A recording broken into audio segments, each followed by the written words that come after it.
So let's go to the results and discussion part. Ito, marami ring nalilito kung paano magsulat nito. No?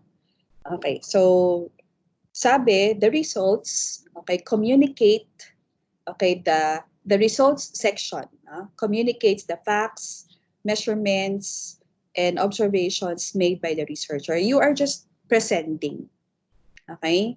In doing the results part, you are just presenting the results. Okay? Kung ano yung naging major findings nyo. What about the discussion part? The discussion part provides the meaning of the results. Okay? So this explains why you had these results. Okay? It analyzes your results, no? So kumbaga, ang results, ito yung findings ko, table, graph, figure, no?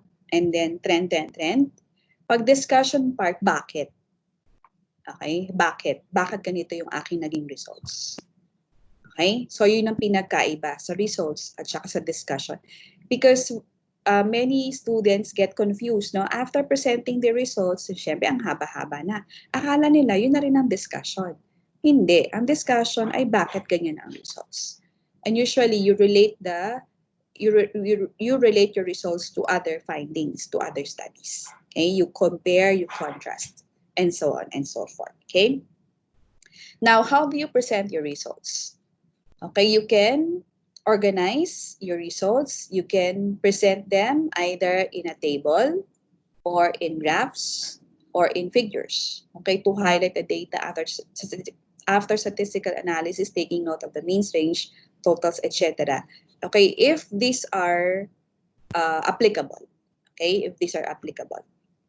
Okay, and when you present your result, okay, it says here, no, when you present your result, you don't translate the numbers or the figures into statements. Okay? Sabi nga, no, the table or the figure or the graph should stand alone. Okay, especially the table, no?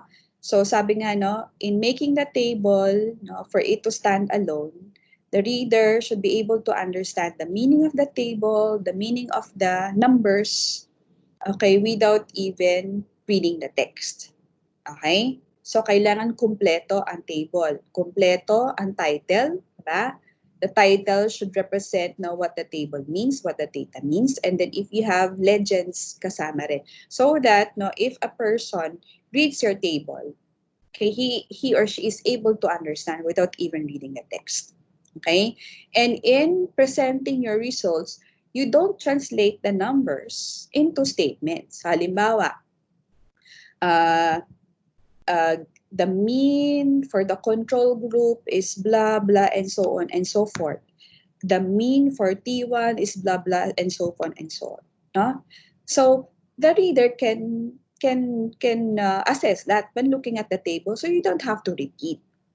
Okay? So when you present your result, you have to look for significant patterns or trends. Okay? Okay, that will provide answers to your objective. Okay? Pattern lang or trend. No? Hindi mo uulitin kung ano yung nasa table. E di sana, hindi mo na nilagay yung table. Nilagay mo na lang siya ng mga statements. No? So you have to look for significant patterns or trends. So halimbawa, there is an increasing iron concentration when rats were fed with food with iron supplements. So trend lang ang sinasabi mo, hindi yung iisa-isahin mo yung naman ng table. Okay? So yan. And ito pa, no? Never present the same data in both tabular and graphical way. So you decide, okay, whether to present your data in a table or into a graph. Okay? And it says here, comparing tables, figures, and graphs, no? The table is the simplest way and the best way to present your numerical data because of the details. Now, because you can place the mean, the standard deviations, now which are not seen in graphs or figures. So, mas okay, no? But if ever you want to see the trend, no? If you want to show the trend, you can use a figure or a graph. Okay, but if the trend can also be deduced or can also be seen from the table, so it's better to use a table. Okay? Yung iba kasi, para lang humaba o gumanda ang itsura, kung ano yung laman ng table, ginawa niya ng graph, ginawa niya pa ng figure. So, redundant yun. No? It doesn't help. Okay? So, it says here, present the results logically and have subtopics. So, again, when you present your results, you have to go back to your objectives. So, objective number 1. Okay, results. Discussion. Objective number 2, results, discussion. Okay, and if ever the results, no, if you have too many results, you have to break them. Okay, you have to break them. So you have to guide your readers. It says here, break ideas into paragraphs. Yung iba naman kasi, isang buong page na, isang buong paragraph lang. You should also avoid 1 to 2 sentence paragraph. Yung pag binasa mo, walang hingahan. Isang statement pero isang buong paragraph. No? Kaya nga paragraph, di ba, is made up of more than 2, more than 3 statements. Okay? Okay, so it says here, break ideas into paragraphs, each paragraph dealing with one idea. Okay? So it says here, no, in terms, very, very important when you do your results, when you write your results, it's not the amount of data presented, but how meaningful the data are that counts. Okay? It says here, it's not in the amount of data presented. So it means if you have lots of data, no matter how complete, no matter how robust your data are, okay, if they are interpreted in a wrong way, in a wrong matter, no, in a wrong manner, so they are useless. Ganda ng data mo, no? Gaganda ng pagkaka-present. Hindi mo naman na-interpret ng maayos, baliwala yan. Okay, that's why, okay, that's the importance of the next part, which is the interpretation of your results. The interpretation, again, tells your reader why. Okay? The reasons behind your results. Oh, ito yung results ko, pak, pak, pak. And then, interpretation, what's your analysis? Bakit ganyan? No? Anong ibig sabihin ng mga results mo? Okay? So, it says here, interpretation of data means explaining what the data or the outcome of the results mean. So, what do they mean? No? What do your results mean? So again, no, you look for significant patterns or trends that will now answer your objectives, and then you try to look for literature that would explain or that would back up your findings. Okay? So avoid biased interpretation, like here, no? So it says here, in comparing the treatments, okay, avoid inferences such as this treatment is better than the other, although the difference is not significant. Parang, hello, how can you say that the treatment is better than the other when there is no significant difference nga eh, diba? So you have to be very careful with this, no? So if you say that there is no significant difference, so it means the treatments are equal, okay? So it says here, this negates the use of statistics in qualifying the outcome of the research. If not significant, it means the two treatments are equal. So you have to be careful, no, in treating your statistics. That's statistical results. So again, the discussion should analyze the result. Okay, it should be how do you analyze? How do you interpret the results? No, it should be compared with previous literature or references, especially if the results deviate from what is known in previous literature. No, if your results either deviate or conform. Okay? Pareho kayo ng major findings ni ganito. Magkasalungat kayo ni major findings ni ganito. So, yung discussion part, no? Ini-explain nyo daw, ipinapaliwanag nyo kung anong ibig sabihin ng data na nakuha ninyo. Okay? And that's the purpose of your review of related literature. Kaya kayo kumukuha ng maraming lits. Kasi pag sumulat kayo ng discussion part, babalikan nyo yung chapter 2 nyo sa master's degree at saka yung background part nyo sa dissertation. Kasi naandoon eh. No? Kaya yun ang purpose ng related literature. So halimbawa, after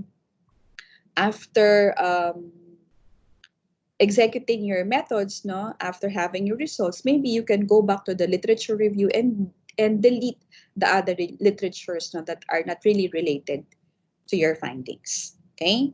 And again, no, usually it would take several months, no, for you to be able to finish your data gathering, and several months to write your manuscript, your chapter 4, your results and discussion. So it means that during that time, there are literatures, no, that will be made available to you, which were previously not available when you wrote your proposal. So it means you have to update your literature. Okay, and because again, panel members are looking for literatures, no, and they would tell you, oh, you failed to incorporate this. No, this has been published in this particular month of this particular year. So kailangan updated pa rin kayo. You don't stop, no, when you finish doing your review of related literature during your proposal time. So dire-diretso pa rin yun. Okay? O, sample. So it says here, this is a sample table. So take note, no? Take note when you do your table, marami nagkakamali rin dito. The table title, okay, comes before the table.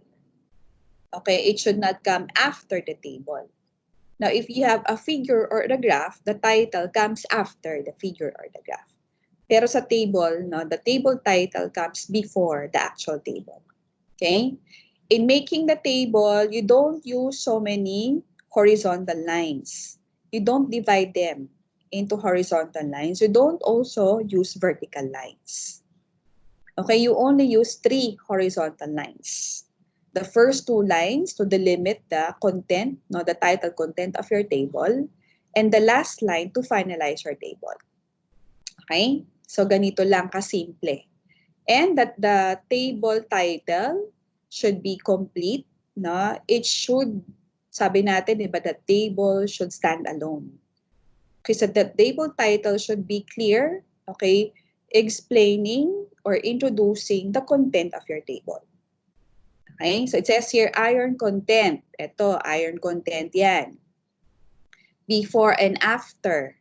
Okay, before and after supplementation of iron yan no? Among treatments in anemia-induced rats.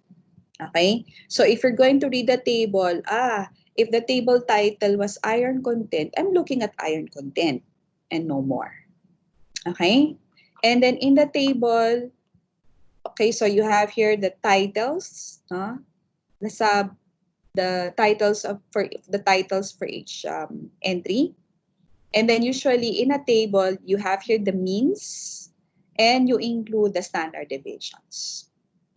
Okay, because the standard deviations would tell you the quality of the statistics. Because if the standard deviation is too high, so it means error is also high. So dapat maliit lang ang standard deviation. Okay? At ito, it also shows you here the result of your statistics. Okay? And you have here the explanation of those letters. Okay, and how you did the statistics, no? So it says here, values followed by a common letter in a column are not significantly different at p less than 0.05 paired t-test and post-hoc 2 t-test. Okay, so it says here, if you have control, we have treatment 1, 2, and 3. You just don't write here T1, T2, and T3. You can identify already, no? So it means that that your treatments 1, 2, and 3, they are significantly different from your control. And your T1, no, those fed with iron or supplemented with iron, is also significantly different from your control. Sabihin, tumaas ang iron content.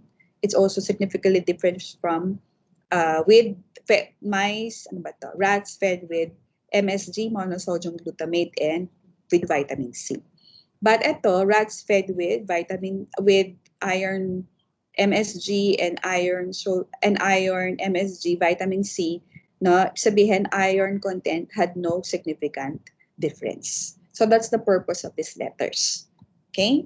So it means, ito, no, katulad nito, by just looking at the table, you know what the table is all about. It's about iron content.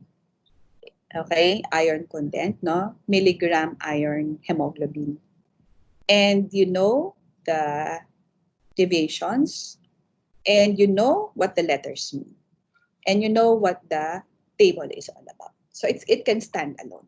So pag tiningnan mo siya, kahit hindi mo basahin yung text, naiintindihan mo na ngayon. Diba? So that's what we mean when we say the table or the graph or the figure should stand alone. Okay? So yan, no? So that's the sample table again. Very simple, yet very informative and complete. Diba? Now, how do you interpret now? Okay, how do you interpret the table? Okay, so it says here, no? this statement could be part of your results. Okay, so it says here a significantly increased iron content. Ito, no? A significant increased iron content was observed during repletion period among anemic rats fed with iron diets as compared with the control. So yan, di ba? Ito rin yun. So there is a significant difference now. Okay? So when you make a statement in relation to the results of your statistics, okay, you don't say because the p-value that you get is less than the 0.05, etc., etc., and so on. Okay? You just make the statement, a significant increase. Again, P is less than 0.05. That's it. You don't say the actual values. Meron pa yung because the F critical value is blah, blah, blah, then the F value of ganon, ganon, and so forth. No, you don't say that. Not in the manuscript, not in the journal. Okay? And you can always prompt your reader to the statistical results in your appendix. Pwede rin yun. So halimbawa, a significantly increased iron content, blah, blah, blah, compared with the control. Pwedeng table 1, ito yun table 1, tapos semicolon, appendix kanyan. If you want your panel to know, that's for the thesis and for the master's thesis and the dissertation. Appendix, halimbawa appendix C, yung statistical result, doon nila makikita. Pero of course, in the journal, in the publication, you don't write appendix C kasi no appendices are included in the journal or the publication. Okay? So yan.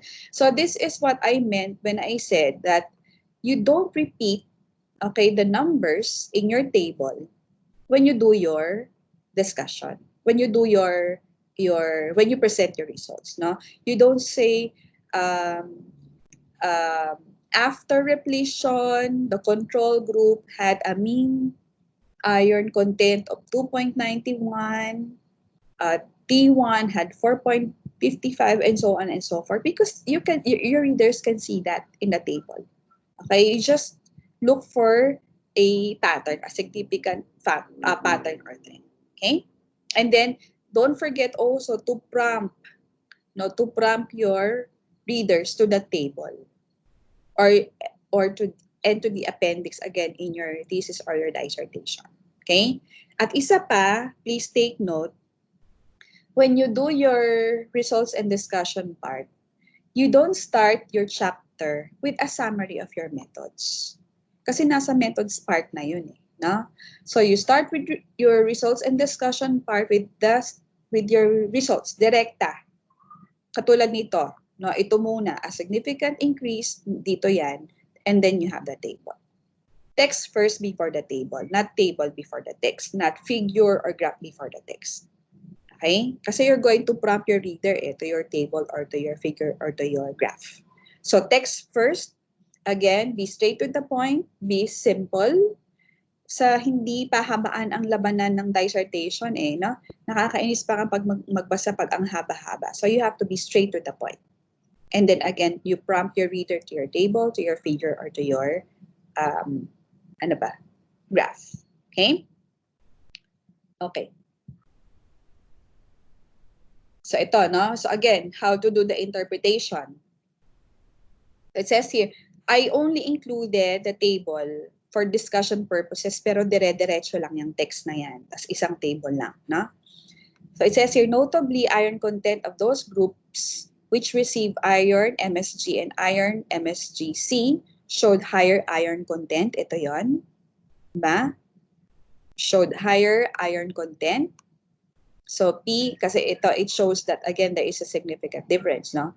compared to those that receive only iron, this one. Okay? While the iron MSG-C groups recorded the highest content, no, highest content, there is no significant difference. Ayun, there is no significant difference. So P is greater than 0.05, no? There is no significant difference. Okay, that's why the authors utilized C, pareho silang C. Okay, as to the increase relative to iron MSG group. So it means, no? It means, yung interpretation nila, it means that the addition of vitamin C, okay, in MSG45 did not enhance iron content after repletion and iron bioavailability in the blood.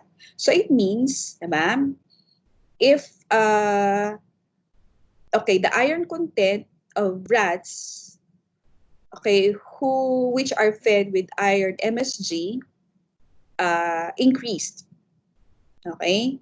And those supplemented with vitamin C also increased. But if you're going to compare the increase, no, percent increase or mean increase in the iron content, they are not significant.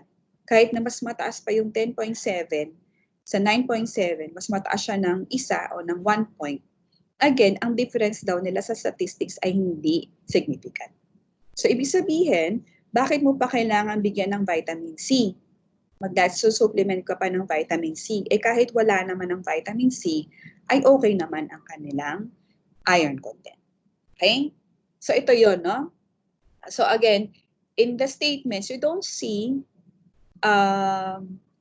direct translations of your numbers into statements. But there, again, you have to include significant patterns or trends lang. Okay? And take note again, no? When you utilize significant, not significant, they just represent.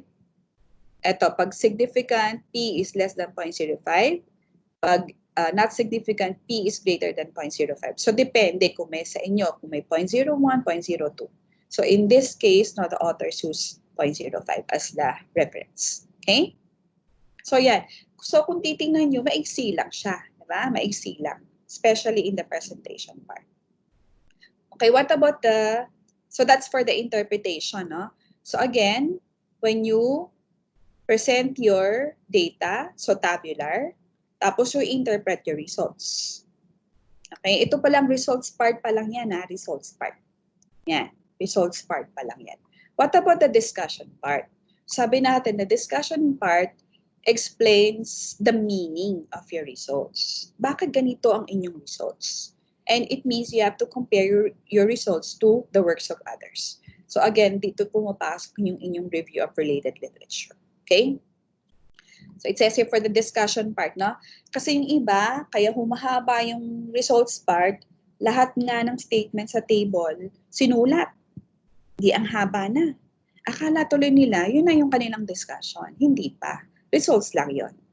Okay? So again, the discussion part tells the readers what your data means, or what your data means.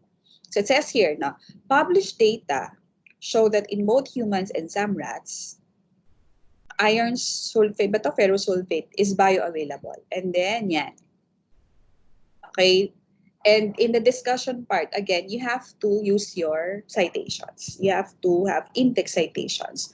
So it means that you have basis for saying this statement. Okay? So it says here, in fact, less than 4% iron availability is considered poor, while between 5 to 9% indicates moderate iron availability. Okay, in the present study, meaning in their study, the treatment of iron alone indicates moderate iron availability, while those fortified with MSG is suggestive of high bioavailability. Okay, so that's how to discuss the results. Okay, to further strengthen. Hence, a fortified complementary iron diet in the presence of MSG alone has a striking enhancing effect on iron bioavailability among anemic rats as shown in the present study. This is in agreement, this is in agreement with the findings of so on and so forth. Okay, so this is how you discuss. Again, you're comparing. In their case, they had the same findings with these authors. So, yung discussion part. So, halimbawa, when you do your research, meron kayong findings na your findings did not conform with the findings of others. So, you can state that also. Okay? So, that's how you do your discussion. Again, it should not be very lengthy. In doing your discussion part, you don't state the title of the research, you don't state the methods of the research, just state the major findings. Or just compare your major findings to their findings. Katulad nito, di ba? Nakalagay lang, this is in agreement with the findings of the following authors. Tapos, that's the purpose of the cited literature. Now, your panel members can always go back to your cited literature and, halimbawa, look at Parombi and Onyema 2006. So, ano ba ang study ni Fayemba and Onyema 2006? So, andun yung title. Andun yung journal. Hindi mo yun sasabihin sa iyong manuscript. Okay? Kasi yung iba nakikita ko, in the study of Parombi and Onyema on the effects of blah, blah, blah, and so on and so forth in the rats, ganyan. So, you don't state that anymore. Okay? Now, what about the summary, conclusions, and recommendations? No? So, the summary restates the main focus of the research and identifies its major findings. So, the summary only answers your objectives. Yun lang yun. Okay? When you summarize, you answer your objective. So the conclusion, again, discusses the final word or the importance or the implications of your findings. So why are your findings important? Yun yun. And then the recommendations are suggestions to further improve the specific areas of the research. Okay? So sample. In the summary of findings, mention the findings of the study, again, as an answer to the objectives. Okay, no explanation or discussion. If there are statistical results, then this must be mentioned. So, halimbawa, a significant, again, P is less than 0.05, a significant increase in the iron content was seen in rats fed with different treatments. So, yun na yun. Okay? And that's the answer to the objective, to the first objective, and then answer to the second objective. So just state them in yung summary ng findings. No? Now for the conclusion, why are your findings important? Okay, again, it discusses the final word, the implications. So in trying to check whether you have written the implications properly, so be guided by this question. So did it answer the statement of the problems or the objectives?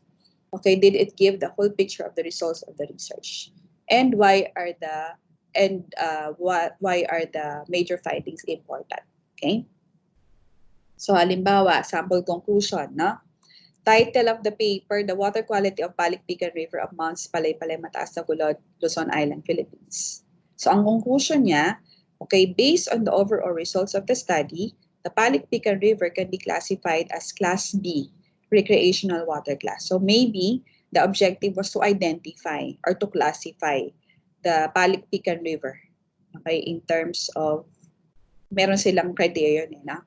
Tapos, in general, the river can be beneficially, this conclusion, it tells you the overall results or the summary. It tells you the conclusion or the implications, or the importance. So in general, the river can be beneficially used for primary contact recreation such as bathing, swimming, ski diving, among others. In particular, it is aesthetically beautiful and can be developed or designated for tourism purposes. So that's the importance of the findings.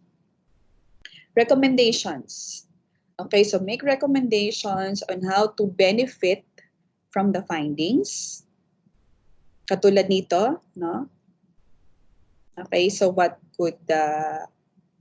possible benefits can Palikpikan River give its visitors?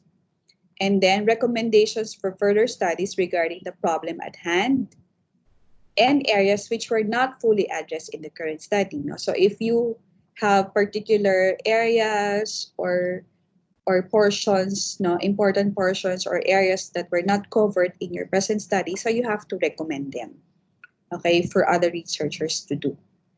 Okay, unseen gap after the study which is perceived as important may be included in this section.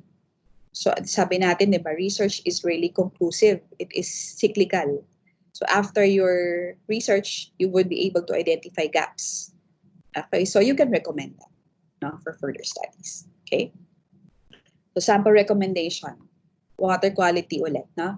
To maintain the quality of water in the Palikpikan River, information campaign on the protection and maintenance of the area must be advocated in nearby residents and mountaineers to atone the number of pollutants in the area. Protection and environmental management plans should be implemented by concerned local government units so that the current best beneficial use of the river is expected to last. And ito, so these are the actions, no, that can be done. Further studies must be done on the condition of other freshwaters in the forest to get the overall condition of the forest water resources. Okay? So, ayan. Now, for the acknowledgement part, okay, so it's the part where the author expresses gratitude for contributions to the completion of the research paper. Okay? So again, take note, when you do the acknowledgement part of your thesis or your dissertation, okay, we are allowing you to thank God, of course, your family, your friends, and everybody who helped you in finishing your master's thesis or your dissertation, okay? But technically, when you do your acknowledgement, you only acknowledge people with technical contribution to the paper. Okay, so when you translate your research into a publication, wala na ang thank you kay God, wala na ang thank you sa boyfriend, sa family members, sa friends, sa barkada, and so on and so forth.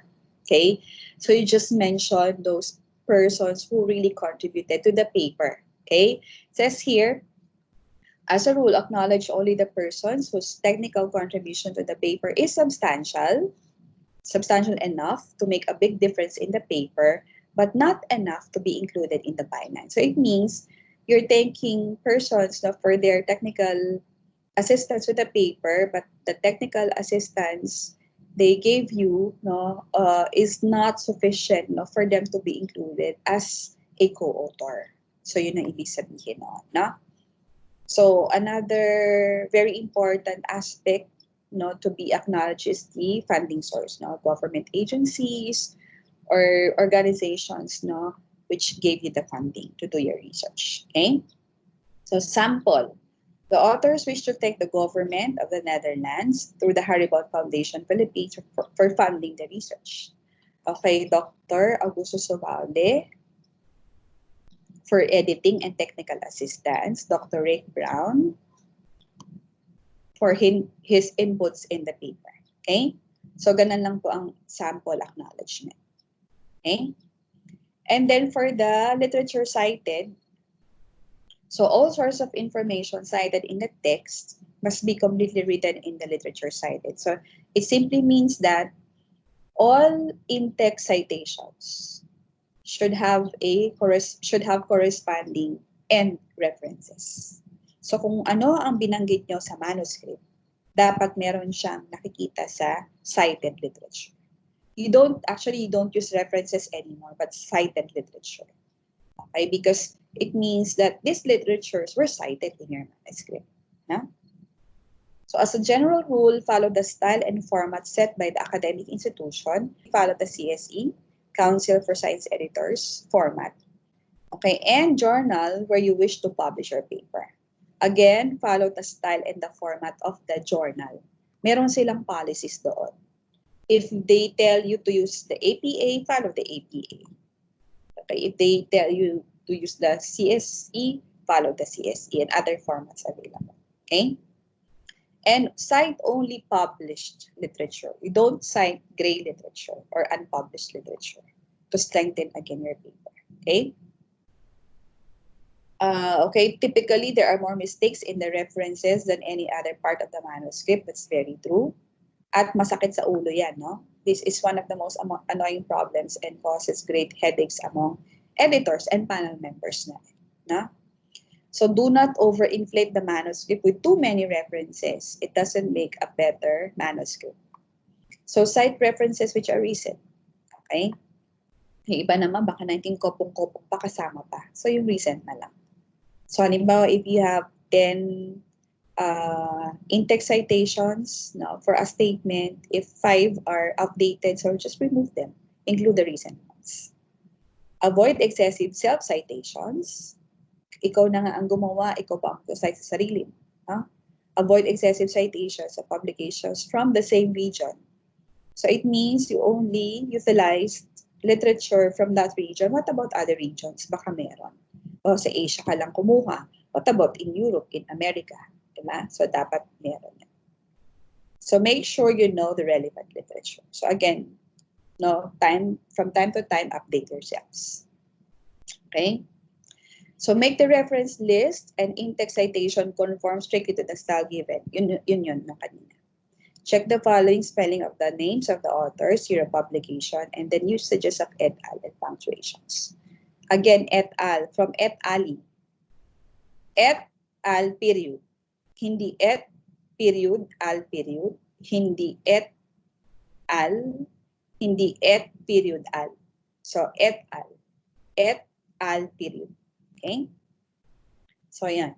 So that ends the discussion on how to write the results and discussion. So again, pareho yan sa paper at saka sa publication. No? Mas mahaba lang talaga sa manuscript.